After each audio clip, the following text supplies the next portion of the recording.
Salut à toi, c'est Thomas. Aujourd'hui, je vais te présenter la fameuse méthode SMART pour fixer efficacement tes objectifs et les atteindre bien plus facilement. Du coup, comment se fixer ces fameux objectifs avec la méthode SMART? Alors, il faut que tu saches qu'un objectif mal fixé sera très difficile à atteindre et il risquera de te frustrer. Parce qu'un objectif qu'on n'atteint pas, ça nous frustre et parfois ça peut même nous bloquer à en atteindre et à se fixer d'autres. Donc voilà, la méthode SMART, en fait, a pour objectif de fixer de manière intelligente chaque objectif, d'où son nom SMART, hein, malin, intelligent, de l'anglais. Donc, selon la méthode SMART, un objectif doit remplir les 5 critères suivants. Il doit être spécifique, il doit être mesurable, atteignable, réalisable et temporel.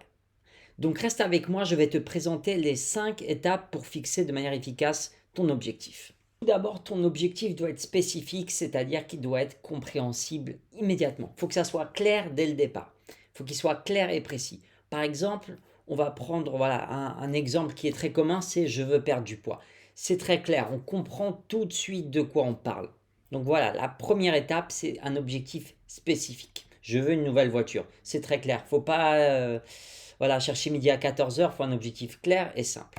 Ensuite, ton objectif doit être mesurable. C'est-à-dire que tu dois savoir quand est-ce qu'il a été atteint et de manière objective. Voilà, il faut que tu utilises des chiffres pour te dire objectivement, j'ai atteint mon objectif. Sans ça, ça va être compliqué de se dire je l'ai atteint ou non. C'est par exemple le cas des entretiens annuels au boulot.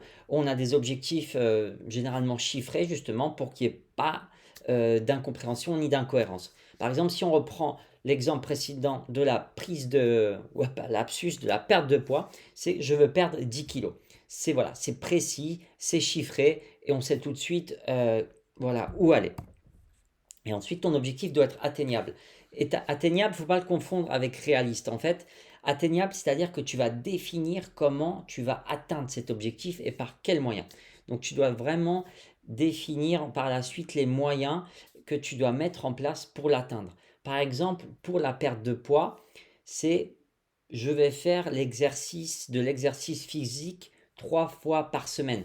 En fait, il faut que ton objectif soit atteignable par les moyens que tu possèdes. Comprends par là que ton objectif doit être atteignable par des moyens que tu as ou que tu pourras mettre à ta disposition pour réussir. Chose très importante, vraiment, fixe-toi des objectifs réalistes.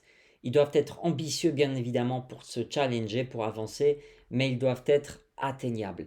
Sinon, tu risques d'être frustré si, par exemple, tu te fixes 6 séances de sport par semaine et que ensuite tu as des imprévus professionnels ou encore personnels et que ta routine n'est pas réalisable, ça va vraiment te frustrer, te mettre de mauvaise humeur et par la suite, tu vas être démoralisé pour poursuivre l'atteinte de tes objectifs.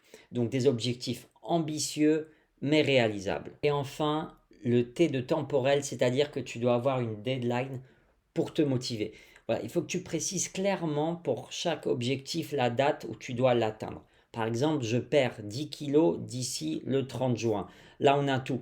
On a un objectif qui est clair, c'est je perds du poids, chiffré, donc mesurable. Les 10 kilos, il est atteignable par mes routines que je vais mettre en place. Il est réaliste parce que j'ai mis 3 séances de sport dans la semaine, donc j'ai un peu de place à l'imprévu.